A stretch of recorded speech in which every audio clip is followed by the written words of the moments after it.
The following program is a UWTV classic. From the University of Washington in Seattle, Upon Reflection.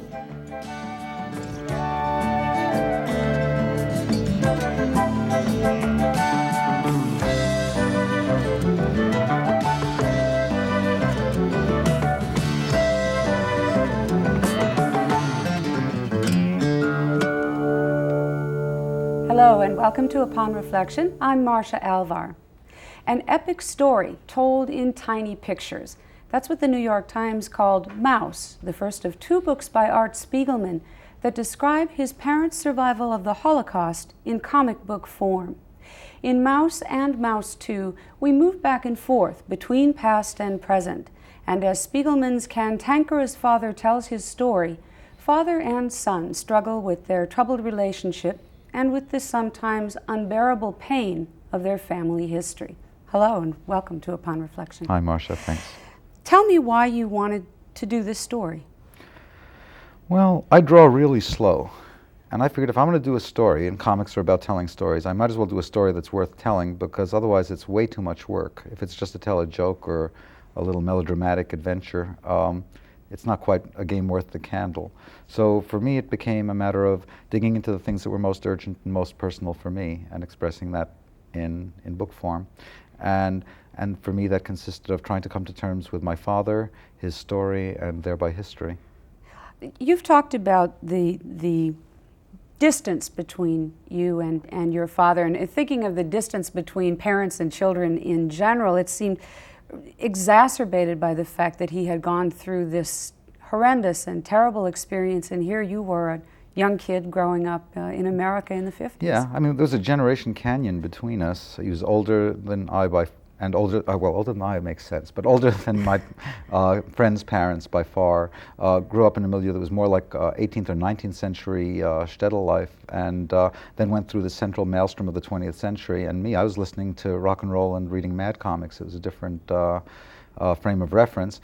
As an adult, I just had no relationship to speak of with him, and kind of wanted a way to come to terms with him, and this book afforded that by giving me the relationship of interviewer and interviewee to replace son and father.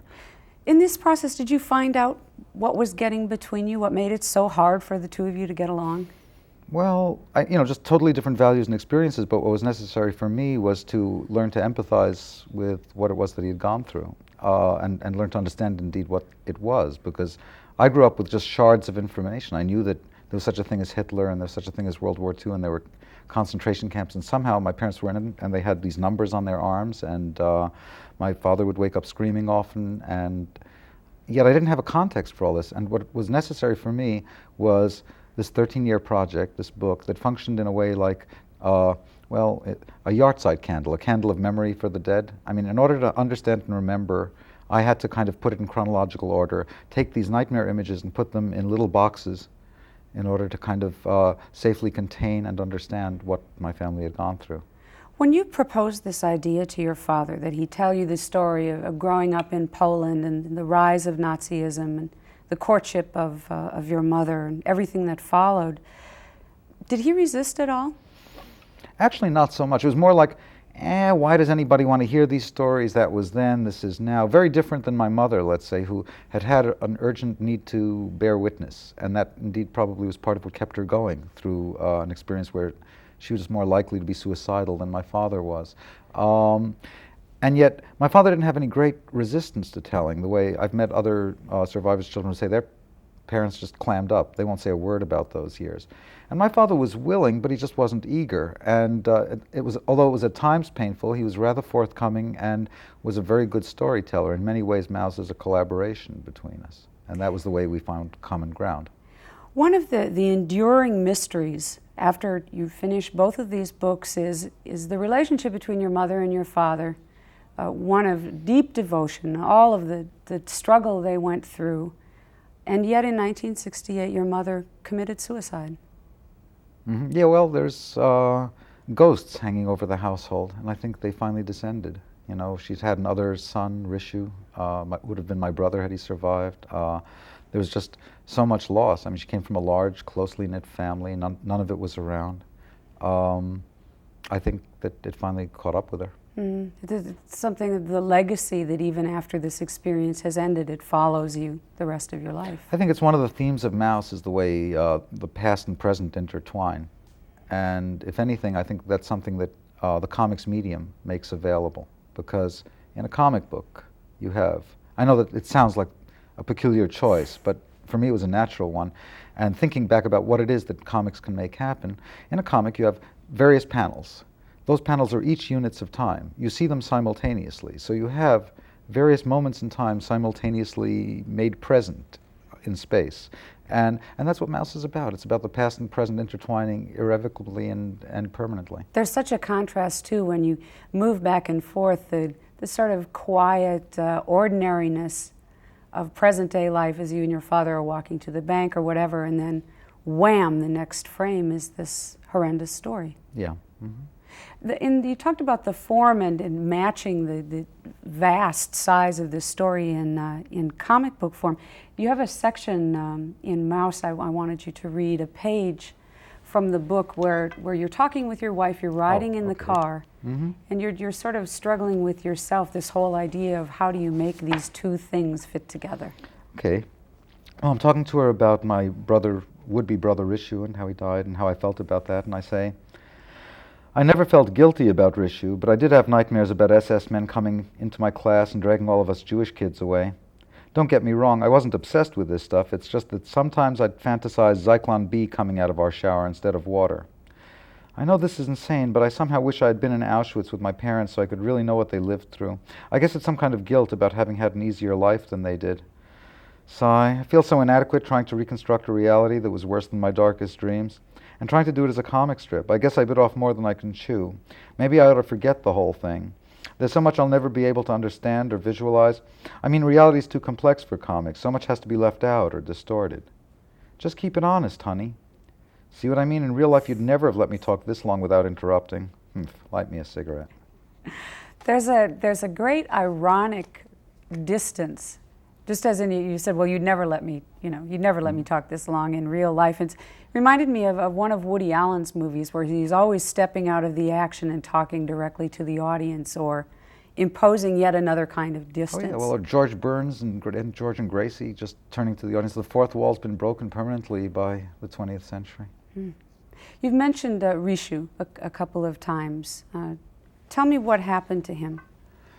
Well, Rishu was about 4 years old in a ghetto with my mother's sister, his aunt, and at that time it was rather clear what the fate of the people in the ghetto was to be. And when the ghetto was being cleared out and the people were being sent to Auschwitz to go to the gas chambers, Tasha, my mother's sister, carried poison with her, poisoned her own children, Rishu, who was in her charge, and herself, rather than let them go to the gas. Your parents kept a picture of him in the house. Yes, as I say somewhere in the book, I had sibling rivalry with a snapshot. It must have seemed at times that they were the family and you, somehow having been born and brought up in such a different time and experience, were kind of an outsider. Yeah, I didn't realize it till I left home. Then I exploded. While I was there, it was just this, nice, normal, dysfunctional family, and only when I was away from it did it begin to seem peculiar.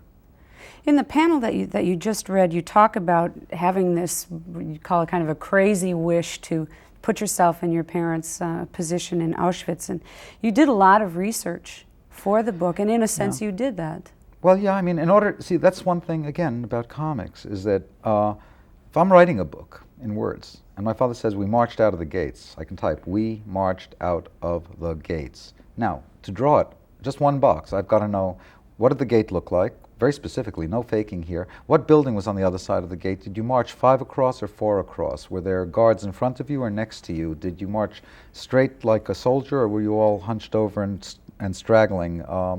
Was it raining? Did you have socks on?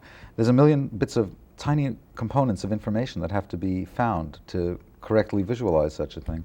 So for me, that meant I went back to Poland twice. I went to Germany a couple of times as well, trying to retrace the areas my parents had been in. Did as much reading as I could. It's a vast literature at this point of the enormity. And I also found drawings by survivors, or drawings that survived at least, from the camps. And those are an amazing resource, and amazing drawings, because it's drawing not done out of ambition, like I want to make a nice picture and have a nice line. It's drawing born out of real urgency, like I saw this and I have to bear witness to what I saw.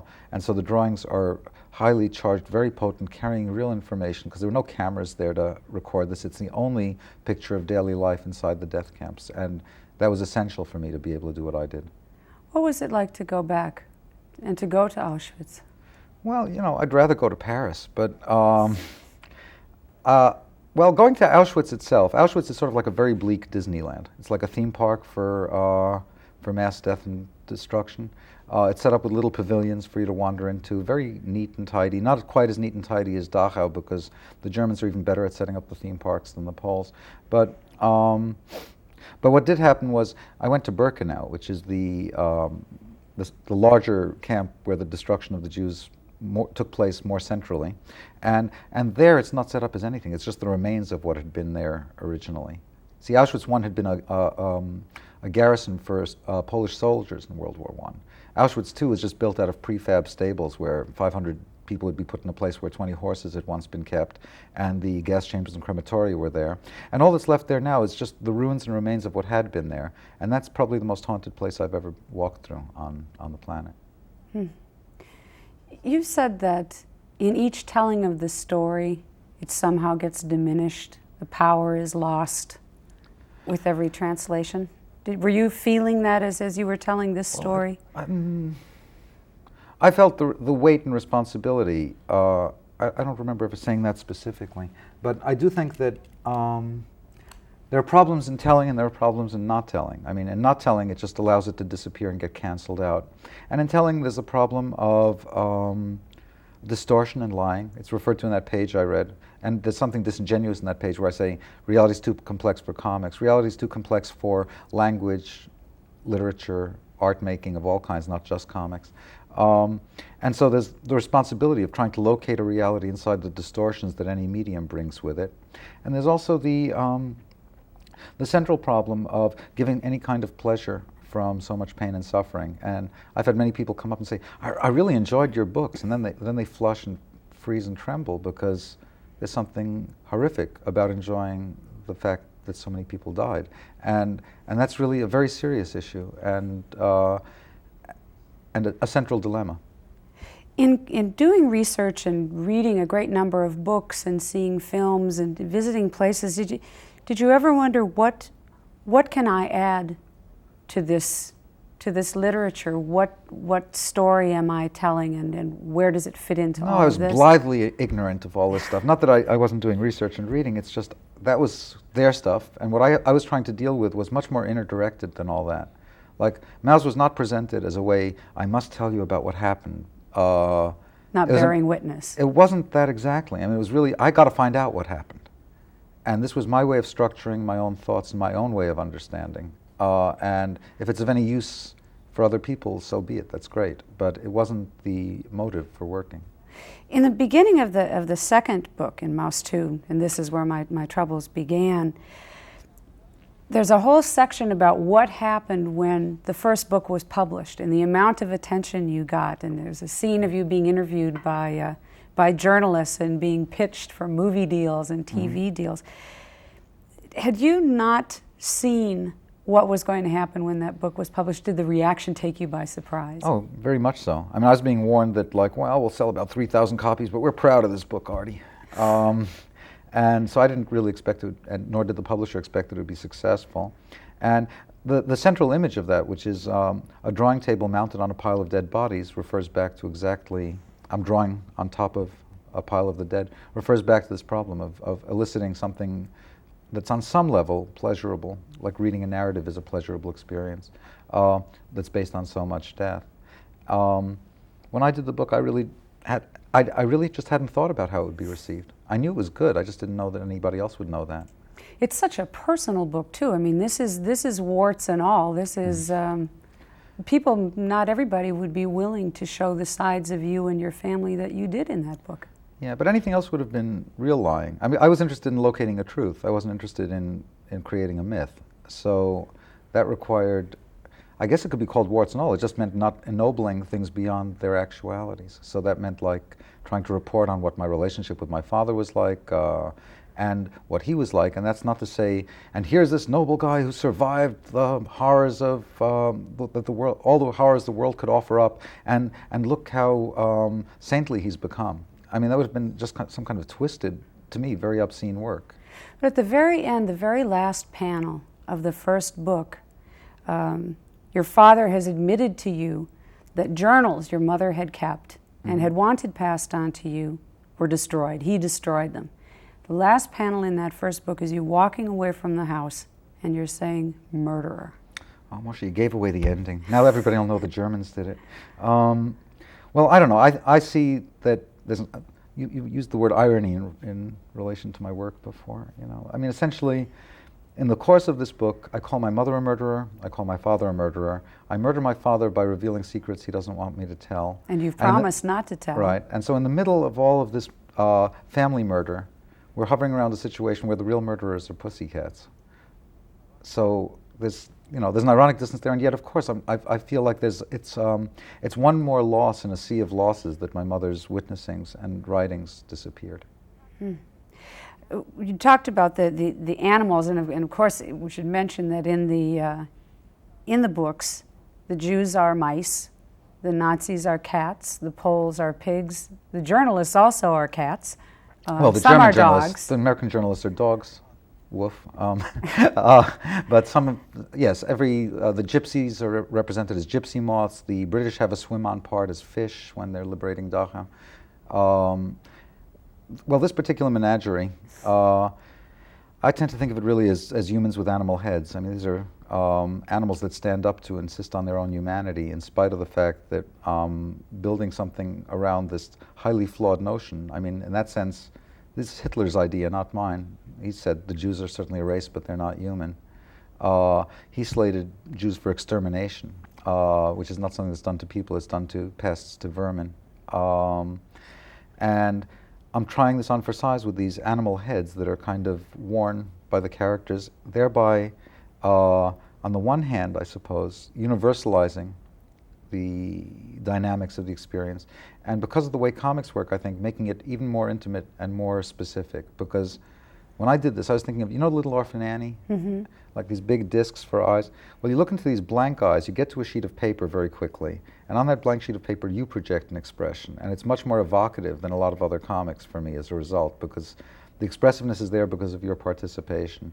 And the animal heads are relatively neutral, relatively blank, and they ask for you to project Anja, Vladek, me, and whatever into that work, and thereby draw you deeper into the actuality of what happened. That somehow the animals offer a kind of defamiliarization of the experience. Kind of distance again? Yeah. Well, it's like, I've heard like things referred to as, oh, well, this book, it's really not just another Holocaust story, as if you have Westerns, Gothics, romances, Holocaust stories, science fiction, which is a nutty notion. But there is this thing of like, well, they all have the same structure, which is there was a life before, there was hell, there's a life after. Well, in Maus, I felt by using these animal heads, there's a distancing from your expectations that allows you to feel something that may be difficult to experience, to allow yourself to experience, and it invites you in through the benign surface of the funny animal comic books of your childhood. And that's the visual equivalent to what I did in the balloons, which is my father's English is broken English. He came and cobbled together his English after another lifetime had been built and destroyed. So to hear the story through language that isn't structured the way you usually hear it, you hear something freshly. The imagery of the animals is so critical to the book and your whole philosophy about it. We have another panel. You want we me wanted to read you to the other read. page? Sure. And again, this is from the second book, from Okey-doke. Maus 2. Okay, this is when my father is being marched westward after the Soviets are approaching Auschwitz to liberate it. The prisoners are being marched back into Germany. Usually, the ones that survive, they can be killed later. And my father says, "All night I heard shooting. He who got tired, who can't walk so fast, they shot. The more we walked, the more I heard shooting. And in the daylight far ahead, I saw it. Crack! Somebody's jumping, turning, rolling 25 or 35 times around, and stops. Oh, I said, they maybe killed their dog. When I was a boy, our neighbor had a dog what got mad and was biting. Pow! The neighbor came out with a rifle and shot. The dog was rolling so around and around, kicking before he lay quiet. And now I thought, how amazing it is that a human being reacts the same like this neighbor's dog. You know, there's such an interesting tone to the way you talk about this whole story and your experience. I suppose for some people it'd be kind of jarring, you know, to ask you about going to Auschwitz, and you say, well, I'd rather go to Paris. A kind of, it's not lighthearted exactly, but it's certainly unexpected. Yeah, to walk around just defamiliarizing experience as I walk through it. When people come to book signings, as I'm sure you've gone through a lot of different book signings, people have come up to you. What have you learned from what they've said to you about their reading of your work? I'm touched and amazed by how intimate people feel with me as a result of this. I mean, in some sense, you know, I'm sitting in isolation with a piece of paper working all this stuff out, and proceeding with what I just believe is the logic of the narrative. And then I meet people and they say, well, how's Mala? And your stepmother. You know, just or how's Francoise? You know, just a lot of intimate conversation as if we'd known each other for a long time. That's interesting to me.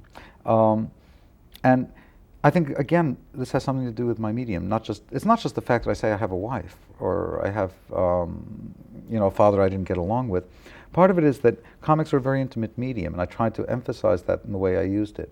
What I mean there is, I drew my pages one-to-one. In other words, most comics get drawn big, they get printed small, so the errors are reduced. I tried to preserve all my errors.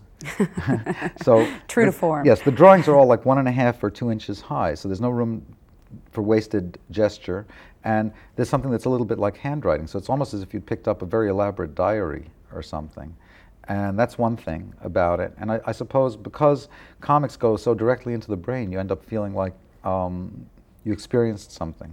And the result is a very intimate relationship with the people who show up at readings. There's something very approachable about that medium. It's very unpretentious. It's just sort of right there. It flies below critical radar, although now Mouse is getting hauled back up into critical radar. The most shocking thing that happened to me at a book signing was Mouse is being used in college and high school courses all over the place. And somebody came up to have their book signed, this young co-ed, and looked in their book and it had yellow highliner in the balloons. And that really was the most terrifying thing that happened to me on the tour. The idea that it was being taught, but it was also being killed, fossilized, and dissected, and I never thought I'd ever see a comic book that had yellow highliner in it. But every author has to kind of give up control of the work, don't they? I mean, suppose so, after yeah. you've said, here it is, it's as much the reader's as it is yours. Yes, well, I'll tell you, I'm at the tail end of a month-long of touring, and after that, it's like, I give up. I can no longer be my Cliff Notes. Other people take over and do whatever they do with my work. In the book, you said your father is described as saying, nobody wants to read about this stuff anymore, but your stepmother, Mala, says, no, maybe people who wouldn't be interested in a book like this will read it. I mean, was that borne out? There are people who are and I'm very glad about that, because, you know, I really get another thing that's upsetting, as well as the idea that Holocaust is a genre that you can find in the bookstore, is the fact that when you do find it, it's often in a section called Judaica, as if this was an issue of tribal interest, as opposed to something that's central to our experience of what we're going through. Instead of understanding that somehow the Enlightenment didn't work, and we're living on a kind of sham right now. We're believing that the social contract still holds, in spite of the fact that it blew to smithereens in the 40s and never got really put back together well. And as a result, the fact that the audiences that show up, I would say, are about, there's more Jews than not Jews, maybe, you know, or out of proportion to the numbers of people in the area that have come to visit. But I'm very grateful that there's a large audience of African Americans, Hispanics, Orientals, and WASPs, and whatever. You know, whatever this menagerie is that we're living in. The reason I use dogs is because it was a mongrel race. You know, there's lots of different breeds here for Americans. Another thing that the book does, there's this idea that, well, that's history, it's over. And you very clearly in the book say this is not over. It's something, the Holocaust is something that says, critical and important now for people to think about, to understand, as it was 40 or 50 years ago. And it does it in a very contemporary, tells the story in a very contemporary way. Yeah, absolutely. I think you can't pick up a newspaper and read any given day's news without an awareness of the fact that there's reverb from Auschwitz to now, whether it's taking place in Crown Heights in New York with African Americans and Jews in collision, or whether you're reading about Eastern Europe coming out of a deep freeze where everything is still, all the viruses are still intact and infecting everything. There's another passage I remember from the book. It says, I think maybe people need a newer, bigger Holocaust. Well, this is my shrink, Pavel, who went through Auschwitz-Birkenau as well, in a moment of bitterness, saying, well, this is the silence speaking argument again. Like, what's the point? People don't seem to learn. I mean, people don't seem to care or know or become more empathic. And the result is that David Duke can go as far as he has in America. We're such an ahistorical country that we're ripe for fascism, frankly. So what's ahead for you? This is done? I'm going to have a baby. Another baby? Yeah, like in January. And I would say that's what's really ahead. After that, I'll deal with what I have to do with pieces of paper. The only papers I'll be thinking about for the next month or two are the disposable diaper kind or something. Do you feel with the completion of these two books that really a chapter in your life has closed? Well, it's too soon for me to know. I know that I'd set myself up with this almost what I thought was an insurmountable task 13 years ago, and it's been finished without quite being abandoned, so that's something. And what the consequences of that are, I have no idea. I finished drawing it in September, and I'm talking to you sometime in November, and there's not really enough time to figure out what happens next. Well, whatever you take on, and certainly with the addition to your family, I wish you the best. Thanks a lot. Thanks so much for being on the program. Thank you.